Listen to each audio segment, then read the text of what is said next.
नमस्कार, मैं अविनाश रंजन गुप्ता आपका अपने चैनल पर हार्दिक अभिनंदन करता हूं। आज के इस वीडियो में हम अध्ययन करने वाले हैं उपवाक्य एवं इसके प्रकार। उपवाक्य को अंग्रेजी में क्लॉजेस कहते हैं। तो शुरू करते हैं। सबसे पहले हम लोग ये जानेंगे कि उपवाक्य व्याकरण के किस स्तर पर आता है। तो सबसे पहले देखिए, वर्ण वर्ण से शब्दों का निर्माण होता है, शब्द से पद का निर्माण होता है, पद से पदबंध बनता है, और पद से जो बड़ी इकाई है उसे ही हम लोग उपवाक्य कहते हैं। उपवाक्य के बाद वाक्य और वाक्य के बाद प्रोक्ति। प्रोक्ति को अंग्रेजी में डिस्कोर्स कहते हैं। इस पर हम लोग कभी बाद में डिटेल अध्ययन करेंगे। तो अभी हमारा जो निर्धारित विषय है वो है उपवाक्य। हम लोग अभी उपवाक्य अर्थात क्लॉजेस पर अध्ययन करते हैं। उपवाक्य सरल अर्थ में जानने के लिए हम लोग क्या करेंगे, हम लोग ये 4 वाक्य का अध्ययन करेंगे। देखिए, मुझे कल दिल्ली जाना है, मुझे कल दिल्ली और परसों कोलकाता जाना है, मुझे सूचना मिली है कि मुझे कल दिल्ली जाना है, मुझे सूचना मिली है कि मुझे कल दिल्ली जाना है और वहाँ से कोलकाता जाना है। तो ये चारों वाक्य रूप के आधार पर या रचना के आधार पर अलग अलग हैं। पहले वाक्य में केवल एक ही क्रिया है, सिर्फ एक ही क्रिया है, इस वजह से ये हो जाती है सरल वाक्य, और सरल वाक्य में कोई उपवाक्य नहीं होता। दूसरा वाक्य देखिए, दूसरा वाक्य जो है, मुझे कल दिल्ली और परसों कल कोलकाता जाना है। तो यहाँ मुझे कल दिल्ली जाना है और परसों कोलकाता जाना है। कुल वाक्य इस तरीके से बनेगा।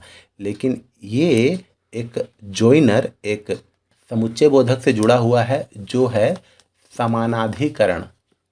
समानाधिकरण अव्यय या समुच्चय बोधक अव्यय से जुड़ा हुआ है, इसीलिए इसमें 2 उपवाक्य तो है, लेकिन ये दोनों उपवाक्य जो है अर्थ की दृष्टि से स्वतंत्र है। मुझे कल दिल्ली जाना है, मुझे परसों कोलकाता जाना है। अब देखिए ये तीसरा वाक्य, मुझे सूचना मिली है कि मुझे कल दिल्ली जाना है। तो देखिए ये जो है ये व्यधिकरण समुच्चय बोधक से जुड़ा हुआ है, ये दोनों उपवाक्य। और व्यधिकरण क्या है, ये की है। यहाँ पर एक उपवाक्य अर्थ के स्पष्टीकरण के लिए दूसरे उपवाक्य पर निर्भर रहता है, इसीलिए यहाँ पर उपवाक्यों का अध्ययन आवश्यक हो जाता है।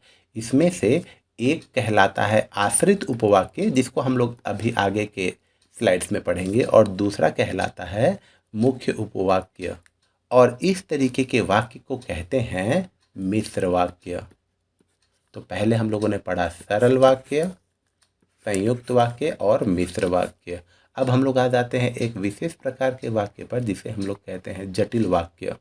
मुझे सूचना मिली है कि मुझे कल दिल्ली जाना है और वहाँ से कोलकाता जाना है। तो देखिए यहाँ पर मिश्र वाक्य का भी इंडिकेटर या समुच्चय बोधक अव्यय आ रहा है, व्यधिकरण अव्यय, और यहाँ पर और आने से समानाधिकरण समुच्चय बोधक अव्यय भी आ रहा है। तो जहाँ दोनों प्रकार के समुच्चय बोधक व्यधिकरण अव्यय हो या समानाधिकरण अव्यय हो, उस वाक्य को हम लोग कहते हैं जटिल वाक्य। और इसमें हम लोग देखते हैं तो 3 उपवाक्य हैं, 3 उपवाक्य। तो उपवाक्यों के मेल से वास्तव में एक ही वाक्य बनता है, लेकिन उपवाक्यों का अध्ययन हम लोगों के लिए ज़रूरी हो जाता है उस कंडीशन पर जब उपवाक्य किसी समुच्चय बोधक अव्यय से जुड़े हो।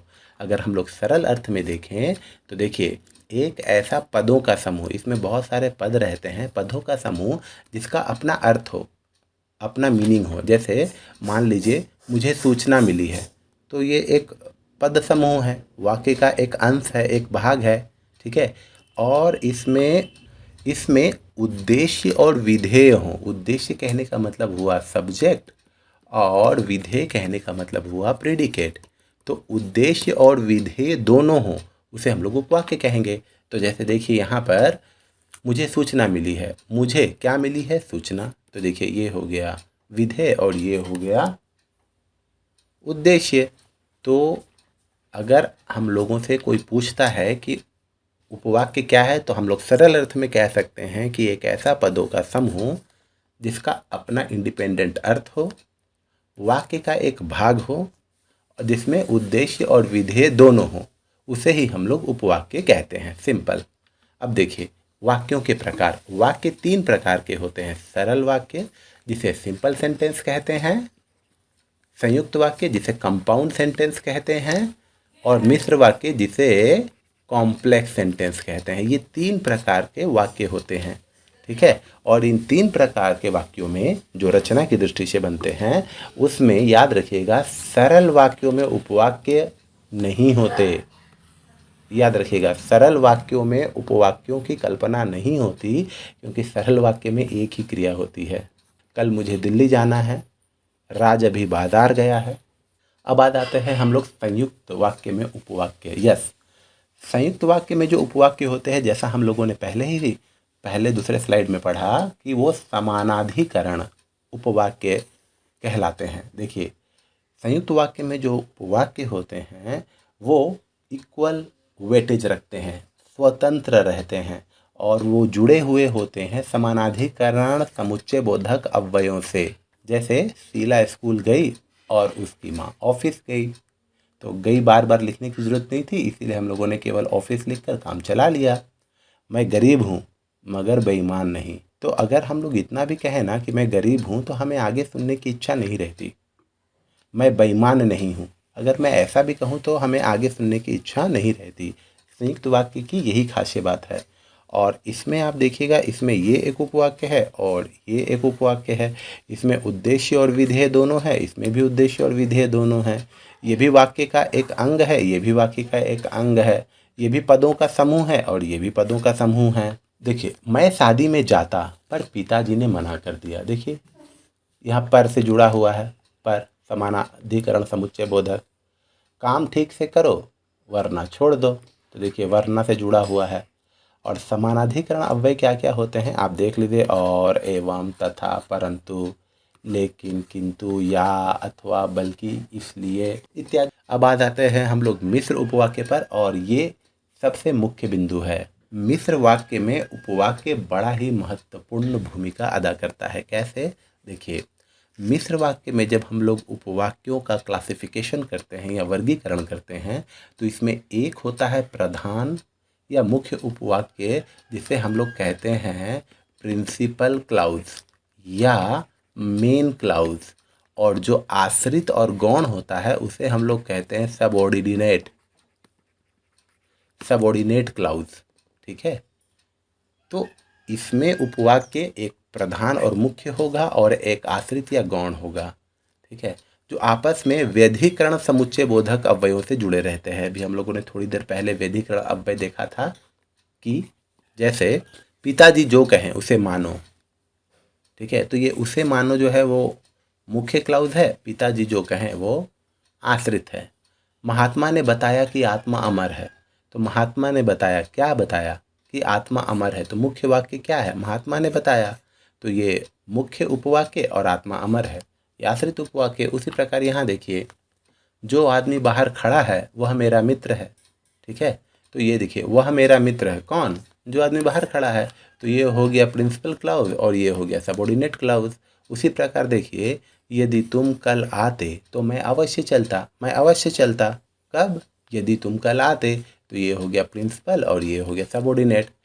उसने कहा कि वह दिल्ली नहीं जा सकेगा, तो देखिए उसने कहा, क्या कहा? ये प्रिंसिपल क्लाउज हो गया और ये सबऑर्डिनेट क्लाउज हो गया। उसी प्रकार देखिए, वह जैसा पढ़ाता है वैसा कोई नहीं पढ़ाता, तो ये हो गया प्रिंसिपल क्लाउज और ये हो गया सबऑर्डिनेट क्लाउज।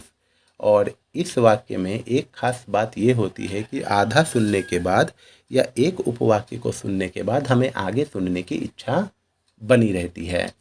व्यधिकरण अव्यय कुछ इस प्रकार भी होते हैं। देखिए इस जो मिश्र वाक्य के उपवाक्य होंगे वो कि, हालांकि, जिससे, ताकि, जो, जितना, ज्यों त्यों, चूंकि, क्योंकि, यदि, यद्यपि, तथापि, जब, जहां आदि अव्ययों से जुड़े होते हैं। अब हम लोग देखते हैं कि आश्रित या गौण, जिसे अंग्रेजी में सबऑर्डिनेट क्लाउज कहते हैं, वो उनके प्रकार कितने हैं, अर्थात आश्रित या गौण उपवाक्यों के प्रकार। ये 3 प्रकार के होते हैं। संज्ञा उपवाक्य, अंग्रेजी में नाउन क्लाउज, विशेषण उपवाक्य अंग्रेजी में एडजेक्टिव क्लाउज, क्रिया विशेषण उपवाक्य अंग्रेजी में एडवर्ब क्लाउज। ठीक है, तो ये 3 प्रकार के उपवाक्यों को हम लोग विशेष रूप से अध्ययन करेंगे। और आपको याद रखना है कि ये जो 3 प्रकार के आश्रित उपवाक्य होते हैं ये केवल और केवल मिश्र वाक्य में ही पाए जाते हैं। संज्ञा उपवाक्य, देखिए संज्ञा उपवाक्य जो होंगे वो कर्म या पूरक के रूप में संज्ञा का काम करते हैं। ठीक है, ये आश्रित उपवाक्य होंगे और ये आश्रित होने के साथ साथ ना ये कर्म या पूरक का काम करते हैं। और इसे पहचानने का सबसे आसान तरीका है कि इन उपवाक्यों से पहले की व्यधिकरण समुच्चय बोधक का प्रयोग होता है। जैसे मैं जानता हूँ कि वह उत्तीर्ण नहीं हो सकता, तो यहाँ पर देखिए जानता हूँ, क्या जानता हूँ, तो ये जो क्या को फिलअप कर रहा है ना, क्या वह उत्तीर्ण नहीं हो सकता, मुझे ये पता है, तो ये हो जाएगा आश्रित संज्ञा उपवाक्य और ये हो जाएगा प्रधान उपवाक्य। उसी प्रकार देखिए मुझे विश्वास है कि आप दीपावली पर अवश्य आएंगे, मुझे विश्वास है, किस बात का विश्वास है।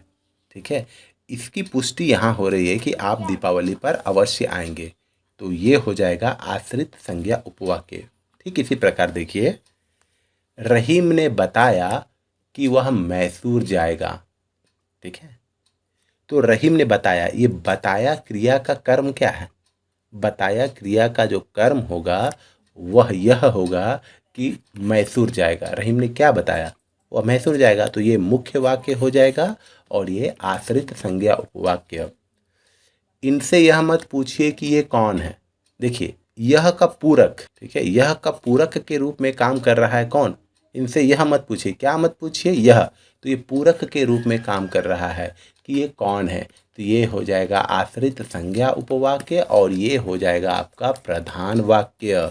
हाँ, एक चीज़ आपको याद रखना है विशेष द्रष्टव्य में कि कभी कभी की का प्रयोग आश्रित उपवाक्यों में नहीं होता। जैसे गांधी जी ने कहा था अहिंसा परमो धर्म, एक कॉमा लगा के डबल इन्वर्टेड कोमा में अगर हम लोग किसी बात को रख देते हैं तो ये भी संज्ञा उपवाक्य का ही काम करता है।